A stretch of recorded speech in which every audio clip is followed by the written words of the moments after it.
32a, after a long mission about the differences of capital punishment and monetary punishment and monetary cases, capital cases and monetary cases. So the first thing we said was that the one thing they have in common is they both need drisha v'chakira, two forms of questions, investigations that we're going to ask. 32a. 32a, right after the mission. Right after the mission, exactly. So, is this really true? Dine mamanos miba inon drisha v'chakira. Do you really need such heavy investigation for monetary cases? Chakira are like the main facts. Where was it? Things like that. Drisha are more minor facts. So let's see. Viraminu, an interesting question. Shtar shezmano kasav be'echad b'Nisan. You have a document that was dated the 1st of Nisan b'shmita, of a shmita year. Ubo edim, and witnesses come and they say, "Amru, heyech atem me'idim al shtar zeh." How could you possibly be witness on this document? V'halo biyom ploni imanu ayisim b'makom ploni. You were with us on that day. Okay. Says the Gemara, the shtar is kosher, even though you had such a two other witnesses coming and canceling out the other witnesses, falsifying them. The document is still a kosher document. The Eidav Ksherin, and the witnesses are also kosher. Why? Chayshin Shema Ichruhu Vikasvuhu. Maybe the loan didn't really take place on the 1st of Nisan. Maybe it took place earlier, but we're worried that they what's word? Not delayed. Not the prodate, to the post date. Yeah, maybe they. Oh, the word. Yeah, the words. Yeah, so maybe really it took place whatever it was, Teves, Shvat, January, February, but they post dated it. Okay, now that's the brisa. Now, if it's really true that on a monetary case you need ve'inan, drisha, v'chakira, you need drisha and chakira, you need such heavy investigation. So then, heichi chayshinan shema ichruhu v'kasuhu. So how could it be that you're trying to make this document a kosher document by saying maybe it was post dated? If you need such heavy investigation, so then it had a date and the date was contradicted. So it doesn't make sense that you require such heavy investigation for monetary cases, and now it gets contradicted and you still say it's okay. That doesn't make so much sense. Says the Gemara, well, why are you bringing a brisa? Just bring a mishnah. Tik shilach masnisin, shtarich of a mukdamin psulin. You have a predated shtar. So you write down the date 2 months before the loan actually took place. That's absolutely invalid because one of the reasons is because all the property in the middle that never had a lien on it, if the document is predated, now you could collect from that property. However, if it's post-dated, it's kosher. So now that's a mishnah. So now same question, but you could have asked for a mishnah. Why'd you choose from a brisa? How is a post-dated document going to be kosher if you required such heavy investigation? So what do you see from the mishnah? You don't need such heavy investigation for dinei mammos. So says the Gemara, well, hello kasha, the adifa mine kamina. No. I asked the question from the brisa because the brisa was a better question. Meaning all things being the same, you should choose a mishnah over a brisa. It's more authoritative. But the brisa has a certain fact which makes my question even stronger.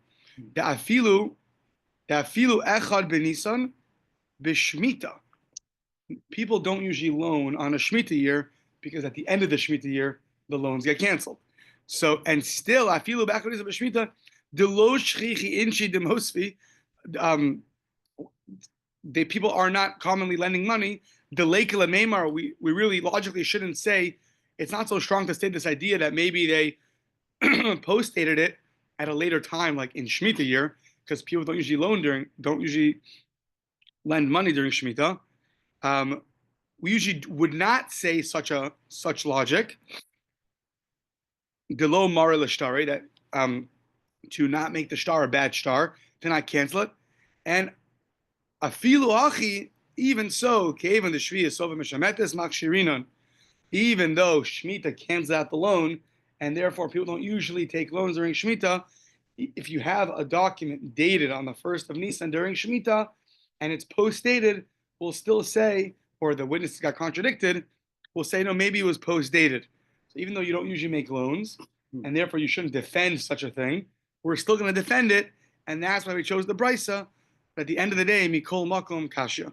At the end of the day, it's still a difficulty, and if you care so much about Drisha v'chakira, heavy investigation, so then by these documents that you see get contradicted, or that they're post-dated, it shouldn't be that should contradict your Mishnah over here. The Gemara says, you're right, it's a question. I don't have an answer for you. Okay. Simin Charpash. So 4 cases coming up, 4 people, we call it Charpash. First, the Ches, Amr of Chanina, Dvar Torah. So biblically, both of them need Drisha and Chakira. Investigation, figuring out all the details. It's one rule for everything, meaning across the board. In court, it's going to be one rule, whether you're a monetary case or a capital case. Okay. That's biblically.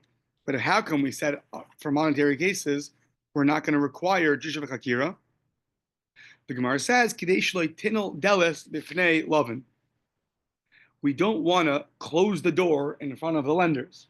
If every time you're going to loan money, and now you're going to want the money back, you're going to do such heavy investigation, and now you have to prove what color tie he was wearing the day of the loan, so then no one's going to lend money anymore, because to get your money back is going to be a whole to-do. Well, like everything in life, when things take effort, we try to abstain. So it's going to abstain from people lending money. So that's going to be terrible. Says the Gemara, Elam, I have to turn the page if that's true.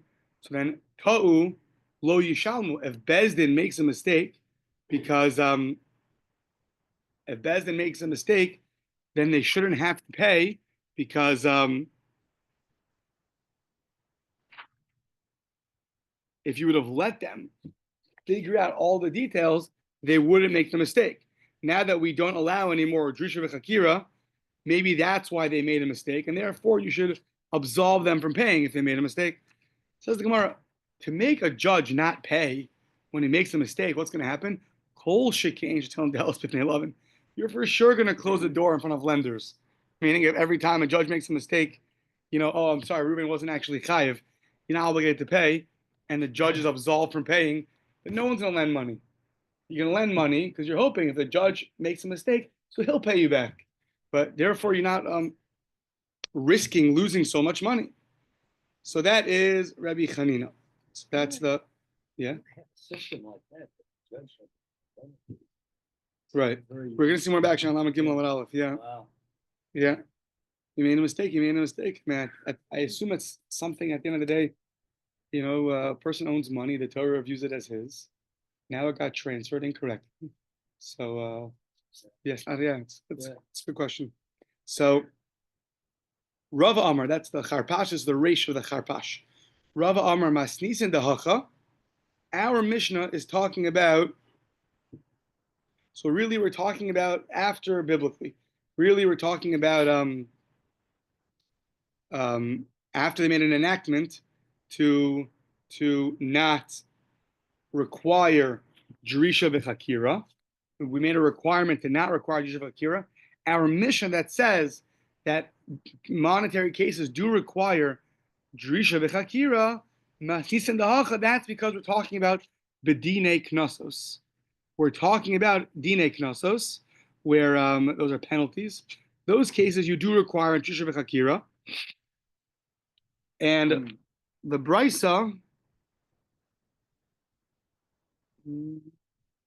which brisa? The brisa that Rabbi Chanina brought. Yeah, the brisa that says that you don't require Drisha v'chakira for monetary cases, the idach behodos halvos. So basically, we have a Mishnah that says you need Drisha v'chakira, and we had this earlier, right on the top of a 3a. Yeah, the brisa said it. Same Rabbi Chanina, Rabbi Chanina, that you don't require for monetary cases any drisha v'chakira because you don't want to close the door in front of lenders. But our Mishnah here says that you do require drisha v'chakira, investigation. So how do you answer that? So either you say one, the Mishnah is talking about biblically, and the Bryce is talking about rabbinically, or the second answer is the Mishnah is talking about penalties. Penalties. Somebody, someone did something and now they get penalized. Things like that. So then that does require you. It's only a case of loans that does not require drisha v'chakira. Yeah. Okay. So Rav Papa Charpash, the pay of Charpash, Rav Papa Amar Idi v'Idi b'das v'alvos. They're both the Mishnah and the Bryce are talking about loans. How come one does require investigation, one does not? Kan bedin meruma, kan bedin she'ena meruma. When the judges see that there might be some trickery going on, so then they're going to have to do a little more investigation. When there's no reason to assume any trickery is going on, then they don't have to do any more investigation. How do I know that when you sense something is fishy, you change the rule, you change how the Beis Din works?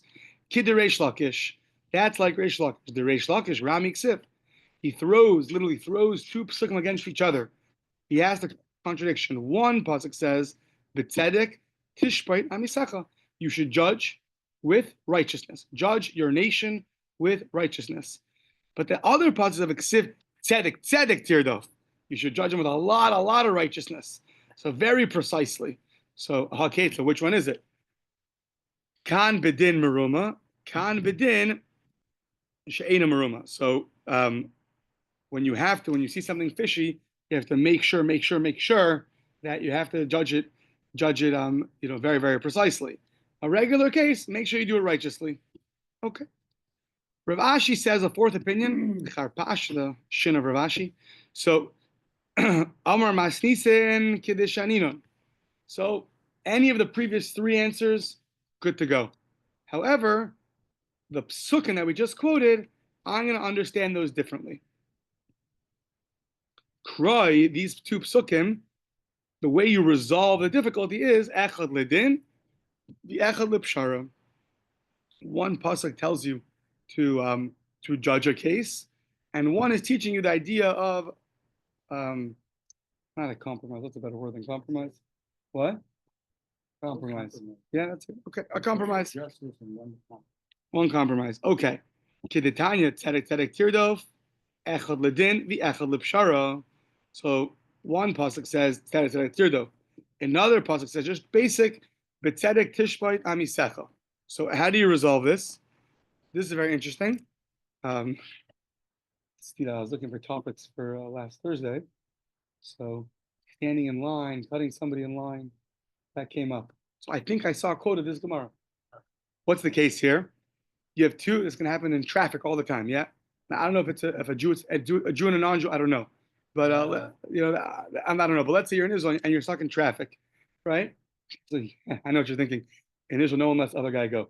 But let's assume they do. So Kate says, "Shtei sfinos overos benahar," two boats, two ships are crossing the river. Upagu zebazet. They're stuck at a standstill. So now what's going to happen? I guess it's like a narrow area, narrow channel. Im avru shtehen, if they both go at the same time, they're both going to sink. Shtehen tovos. Bazeh harzeh, shtehen ovros. One after another, they're both going to go. Similarly, right, very common nowadays, two camels, v'chein shnei gamolim, shehayu olos b'malos beis charon, also some kind of steps, narrow area. Upagu zebazeh, and they came to a standstill. They literally hit each other, meaning they can't get through. So now obviously there's somebody on the boat, someone on the camel. So if there's no one on the camels, they can do whatever they want. So im alu shnehen, if they're both going to go through, shnehen noflin, they're both going to not have such a good fate. They're both going to fall down. Now bezeh charzeh shnei molin, if they both go through, if one after another, they both can get through. So what do? Who goes first? Who goes second? So haketzad te'una v'she'eno te'una. If you have a boat carrying, sounds like a lot of stuff, and one that's not loaded. Okay, that's a better word. Lots of stuff, yeah. Loaded. Tidachesh eina teuna mipnei teuna. The one that is not loaded should step back for the one that is loaded. Okay. It's like when you're in line and that guy comes, it's like in a huge rush, and all of a sudden you just like let him go. So krova, that's for difference. Maybe you don't want to punch you. I don't know. But krova v'she'eno krova, or one is much closer to the destination. One is another long ways to go. One's getting off at the next exit, and one is another 300 miles on the highway. So krova v'she'eno krova, tidache krova. Let the guy that's almost there step back for the one that's eno krova, that's farther away. I guess you have to do some communication between each other. Can't just force your way through. Okay. What'd you say? Right. Oh, you can go first. That's right. So, achi, yeah. So, I feel this happens like in the mirror on like Schnitzel Day, where it's mayhem because everyone wants Schnitzel. The place is packed, but you can't get through. There's only room for one at a time. You have 1,000 people in the lunchroom. So what do? I guess the guy with more svarim gets to go first. So okay. So now, but what happens if hayushtein krovos? We're both getting off at the next exit, or shtein rechokos. We're both heading off to another 300 miles. So what do? Hatel pshara beinehen uma'alos schar zu lazu. You make a compromise between them, and the one that's willing to sit back and wait for the other guy to go through, you pay him money. You pay him off for his time to wait. Now, it's an interesting question that I saw also. How much do you pay him? Yeah. Time is money. How do you calculate that? How much he gets paid at work? How much the average guy gets paid at work? This guy's a billionaire. He's about to cut a $3 billion deal. You're going to pay him $1 billion? Meaning, how do you? Yeah, how do you know? Yeah, so that I saw. I don't remember right now, but that I saw that brought down. Very interesting. So, so here you see the example of, so now back to those verses. So one verse says you should judge it fairly, and one says you should surely judge it fairly. Now, which one goes in the compromise? So I guess Tzedek Tirdov tells you, judge your case, meaning do what you have to do, and then make a compromise. Don't go to run after one over another. Try to compromise. That's tzedek tirdov, and then the other one is b'tzedek kishvar misecha, where there's no availability for a compromise, and you can just judge it regularly. Yeah. Okay. Yeah. So now, Tana Rabbanan, a brisa. Tzedek tirdov teaches you something else. Holach achar bezdin yafa. If unfortunately you have to go to court with somebody, you have an obligation to go after, it sounds like, the best court, a very good court. I don't know how to check. The best court. So it sounds like if you're in a town and you have two courts to choose from, all we have to choose the better court. Now, we had earlier that when you want to go to one court in your city and a better court in someone else's city, so that's already, depends if you're the lender, if you're the borrower. But I guess in your city, or maybe in general, you should try to go to the better court. You should try to agree upon going to the better court. I'm not exactly sure the ramifications of how much you have to go. But either way, halach achar bezdin yafe echad Rabbi Eliezer. Sorry, achar Rabbi Eliezer lelud. You should go after Rabbi Eliezer in Lud. So he was like the best bezdin. Or achar Rabbi Yochanan ben Zakkai lebror chayil. He lived in a town called Brcha. He was the best bezdin in that town. So now, once we mentioned the city called Bror Chayil, so the following happened. Tana, Kol Reichayim Borni, when the sound of a mill in a place called Borni, then you knew Shavua Haben. You knew it was Shavua Ben. Meaning, if you heard the voice, the sound of a mill, you knew there was a bris milah happening.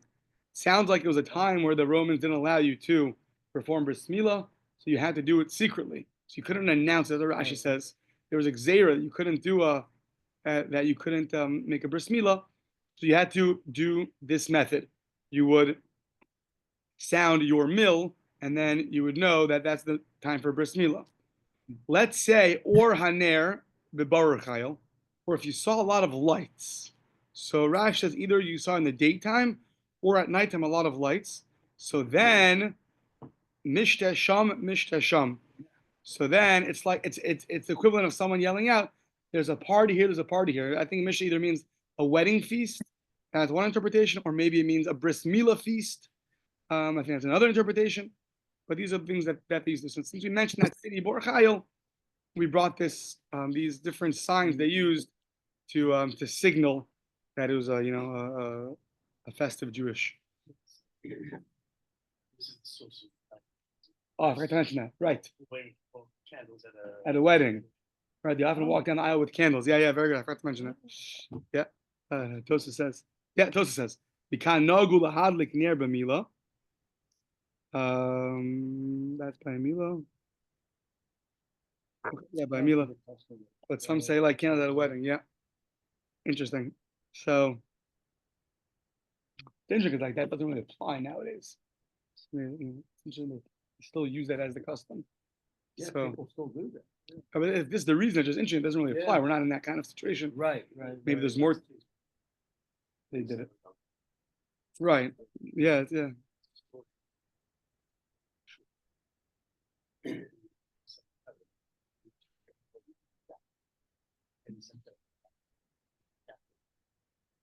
Strange. Another new eventually they went back to find out what happened. Why it does. Once upon a time, there was a new person that had a Torah rabbi. So they like to get through. Oh, Get the duck. Everybody duck. That's funny. That's funny. Yeah. Yeah, that's interesting. Right. So let's see. So Tanraban, tzedek tirdof. Surely chase after justice. Halach achar chachamim liyeshiva. Go after the chachamim in yeshiva, meaning go after the place where if you're going to Bezdin, where you have a meeting group of rabbis, like a Bezdin, go after the good one. Achar Rabbi Eliezer Lod, Achar Rabbi Yochanan Zaka Levror, Chayil, Achar Rabbi Shua Lepikin. You should go after Rabbi Eliezer in Lod, after Rabbi Yochanan Zaka in the place called Berachil, after Rabbi Shua to a place called, and where he was in Pekin. Achar Ben Gamliel Liyavna, go after Rabbi Gamliel in Yavna. Achar Rabbi Akiva LeBnei Brak. Right, we know by the Pesach Seder. They're all by Rabbi Akiva in Bnei Brak. He lived in Bnei Brak. So Achar Rabbi Masya LeRomi, after Rabbi in Masya Romi. Was that a Roman town? Rome. Achar Rabbi Chanina ben Tradion Lissikani, a different town. Achar Rabbi Yosef Tzipori, that's in the north of Israel. Tzipori, Achar Rabbi Huda ben Beseir Lenitziv, that's another town in the north of Israel. Achar Rabbi Yeshua Legola. What? I'm not going to have time to defrost the car. The spray is on. Others are unmuted. Now we know that they have to defrost their car. Okay. Achar Yeshua Legola. Achar Rebbe lebeis Sha'arim. After Rebbe to Beis Sha'arim. And Achar Chachamim lelishkas hagazis. That was where they sat by the base of Migdash. When you have a question, you should go up to the lishkas hagazis, certain chamber over there that the Chachamim, the Sanhedrin Gadol sat. Okay. The Mishnah said that Dine Mamanos. So the first thing you do is says Dine Mamanos Poschin Bein L'schos. You open up. Open to who? Not sure. Whether it's to absolve the person or to convict the person. But Dine Nefashos, you only open up the conversation when you want to absolve the person, but not when you want to convict the person. Okay, so who are you opening up to? Poschin to the litigants, Poschin to the witnesses. So let's see. Dine Mamanos Poschin. Says the Gemara, Heichi Amrinan. So what do you say? So Amr Yehuda, Hachi Amrinan Lahu. So right now we're learning that it means after the witnesses have said their testimony. So the judges say back, Hachi Amrinan Lahu. Mi Yemar Kidekamrisu. So we're talking now by a capital punishment case. You want to open up to try to find a merit. You want to open up, try to absolve the guy of capital punishment. So what do? after the witnesses testified, Reuven killed Shimon, you open up, the judge says, is it really like you said? Is that really true? So it sounds like you head on contradict them. Like, yeah, is that really what you true? Maybe maybe you guys just conspired. Is this really true what you said? So Amar le Ula says that can't be what you say. The hachasmin lahu. It's like they say something and you're like, is that really true? So you're head on contradicting them. And if you contradict them, so then right away they're going to retract their statement. Now, I guess what's so wrong with that? Let them retract their statement. But I guess Ula held that you can't do that. It's like once they testified, so to say someone's going to automatically cause them to retract their statement, I guess he's worried we're going to lose the testimony. No, I wasn't exactly clear what the judges bring the witnesses in the room, examine them, and roughly shift them to another room. Oh, no, not yet. That's coming up later. Oh, You're a few lines back. when the witnesses hear the judge openly challenging their credibility, Yeah. they will be intimidated and will be tempted to retract their testimony during a brief period. Testimony can be retracted. Right. So really, that's fine, Rick. That'd be great for us. You want to absolve a guy, so you're going to make them retract their testimony. However, the point is that once we investigated them and we assume that they tell the truth, you don't want to do something that's going to cause them to say not the truth just because you want to absolve a guy. But at the end of the day, you have to have honesty from the witnesses. This is like too much of an intimidating factor. That's what Ula held. So says Gemara, okay, fine. It's fine. Have them retract. What's the problem? Milo Tanya, did we not teach in a brisa? Rabbi Shimon ben Elazar Omer. Masiin as Eidim imakom lamakom k'ishtar daitan. Very interesting. The witnesses will come into this room. Let's come into that room. And they'll tell you, let's come into that room. Okay. Let's come into that room. And they would do this to try to see if they could find anything that's gonna, be some kind of opening for them to find a way to absolve the guy. Titar of daitan. They're gonna be able to. They're gonna not lose their minds, but they're going to. It's gonna be distract them, dissuade them. And they might say something which is going to be an opening for us to try to find a merit. So you see, we do try to get them to retract their statement. So why can't you say, like, is that really what you said? And they'll retract their statement. You carry them from room to you schlep them from room to room and have them repeat the same testimony over and over again until they. You discombobulate them. Yeah, you take out their batteries, right? Yeah. So it sounds like cleanup. You go from room to room. Everyone's toys, they're like totally discombobulated after Shabbos. Okay, I'm just venting from last night. Okay, so now me dummy, is that really similar? To have them come from room to room, they on their own might come to say something, to retract in a certain way. That's on it, but here we view it as like you're head on making them retract. They say something, and all of a sudden the greatest rabbi tells you, "Yeah, is that really true?" So they're going to retract. Well, maybe they're using this to make sure they're not perjuring themselves. Right. What the penalty of perjury. That was probably what Rabbi Yehuda held when he suggested this. But so Ela Marula no Hachi Amrinan. So they tell like this: Yesh lecha edim lahazimam. He says, are there any witnesses that are going to come and falsify you? Meaning, that's trying to listen. If there are witnesses that are going to come, are you sure you want to do that? You're testifying that you want to kill somebody. Now, if there are witnesses that find you to be false witnesses, that means you get killed. So they're going to think twice about that. Hold on.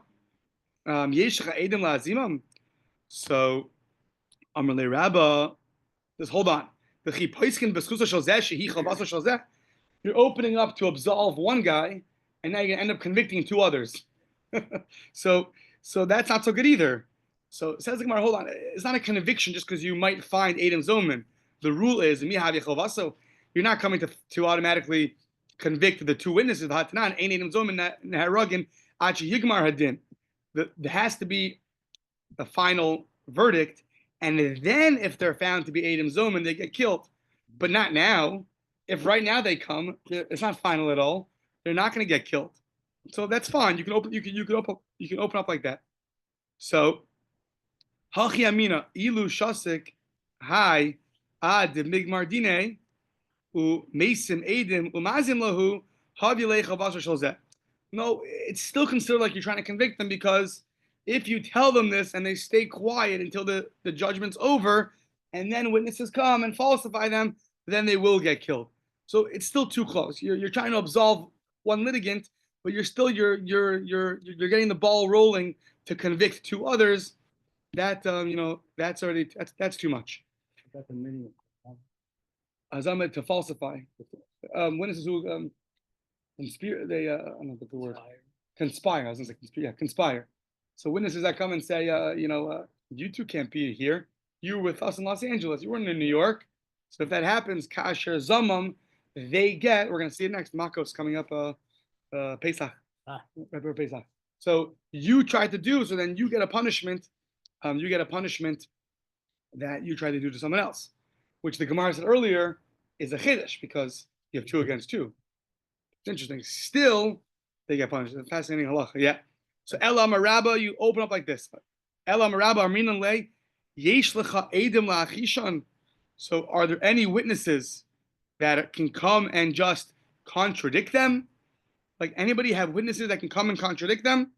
So we're not Edim Zoman now, we're just contradicting you. So that would be how we open up to try to find a way to absolve the litigant. Rav Kahanam Amar like this: Midivreichem nizdacha ploni. He says, from your words, is the guy going to be innocent? Meaning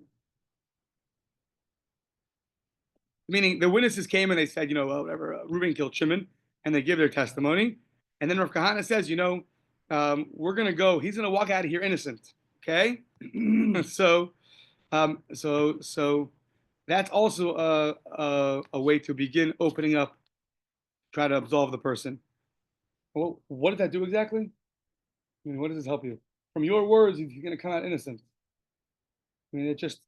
Oh, he's saying that the judges start, when the judges start talking, they first start to try to find innocence in the litigant. I think. With attempting to find. Any grounds for this? Oh, that's the next one. Oh, okay. Abai Rabbi Dovid Gleizer. Jumping ahead. It was always one step ahead. Yeah. Abai Rabbi Dovid Gleizer. Amri Lei. So Abai Rabbi say, Amri Lei ilo katalta lo tidchal. So Abai Rabbi say, if he doesn't get killed, don't be scared. What does that do?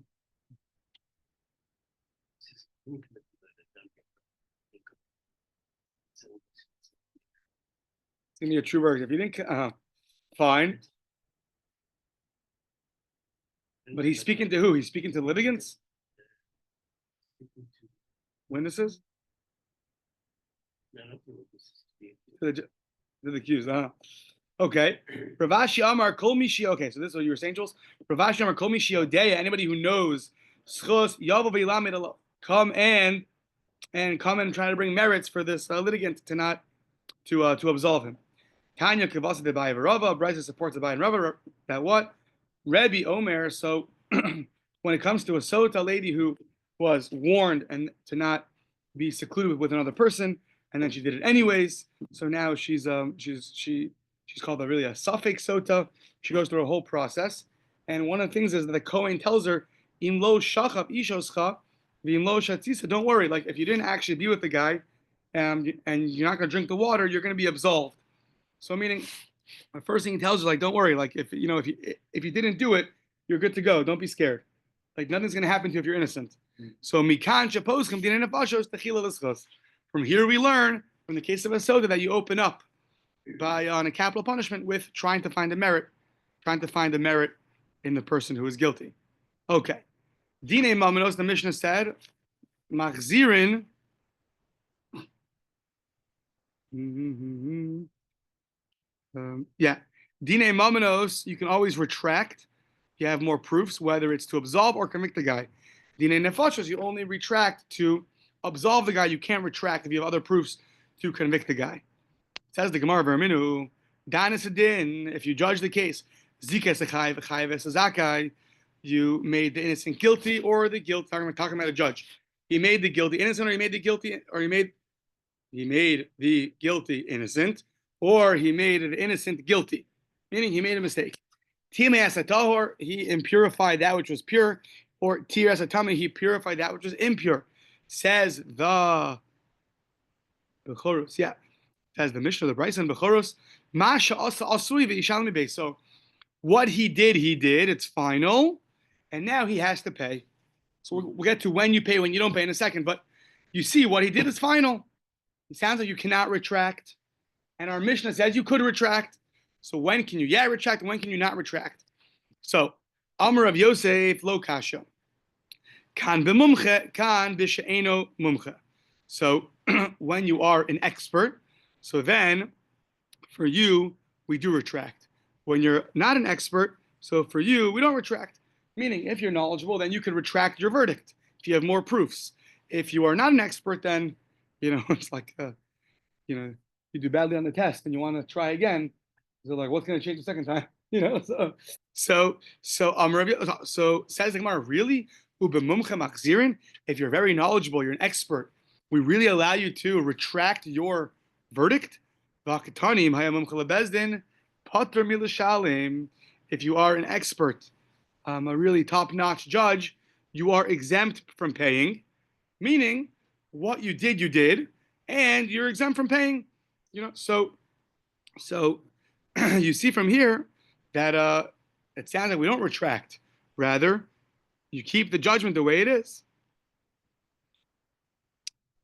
Now, by the way, it's interesting. Why is an expert judge, if he makes a mistake, exempt from paying to the guy that he made him pay money? So Rash says something fascinating. So he says, a judge usually never makes a mistake. Very rare. If he ended up making a mistake, it's because the guy had bad luck. It was his own bad luck. I don't mean luck like superstitious luck, but I mean, it's your own faults, not me. That's one. Or another interpretation is that he's considered an ones. It's unavoidable accident. If he never makes a mistake and made a mistake, so that's considered already like an unavoidable thing, and you're exempt. But Rash is interesting. It's your, don't blame me. I never make. If I have to make a mistake, it's your fault. It's not my fault. That's interesting. Amar of Nachman. So says kan sheish gadol heimenu b'chachma u'b'minyan, kan she'ein gadol heimenu b'chachma u'b'minyan. So if there's someone greater than him, then you could retract the case. He can go. He has the power to retract the guy who's under than him. If there's no one greater than you, then you cannot retract the case. So at the end of the day, if there is someone, even though you are an expert, if there's someone who's greater than you, we could retract the case and go to the greater rabbi. If you're the greatest one in town, so then we don't let you retract. Okay. Rav Sheshes Amar, no.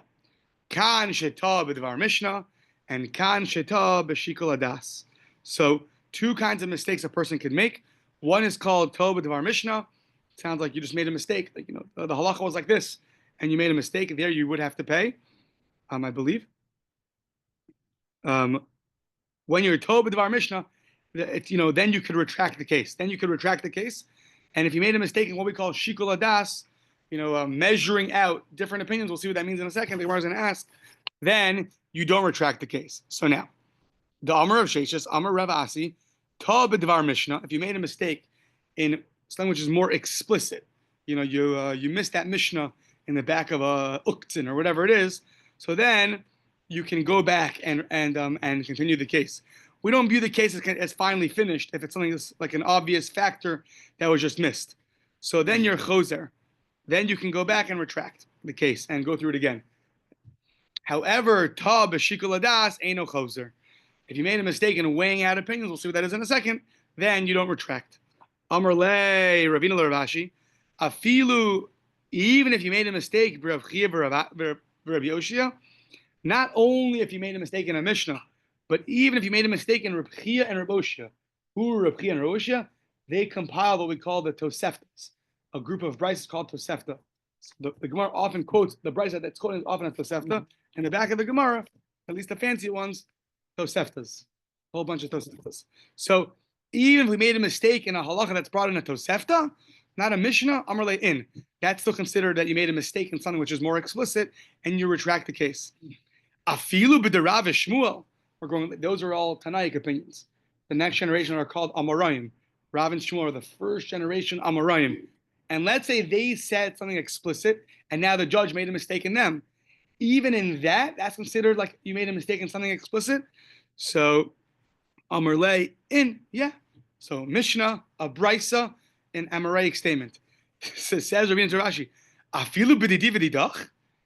Even if someone made a mistake in mine or your statement, like even if we said something and a guy messed up and didn't quote us when he was judging a case, is that still called making a mistake in an obvious? He says, Amarle, where's your self-confidence? What are we? Atu anan katli kani ba'agma. What are we? Cutting reeds in a cutting reeds in a swamp? What do you mean? Yes, even us. We're great rabbis. If we say something explicit and they make a mistake, so then yeah, that's also considered a mistake that you can retract on. The same way a Amoraic statement, a Tosefta, and a Mishnah. 759. Okay, I guess we'll stop here.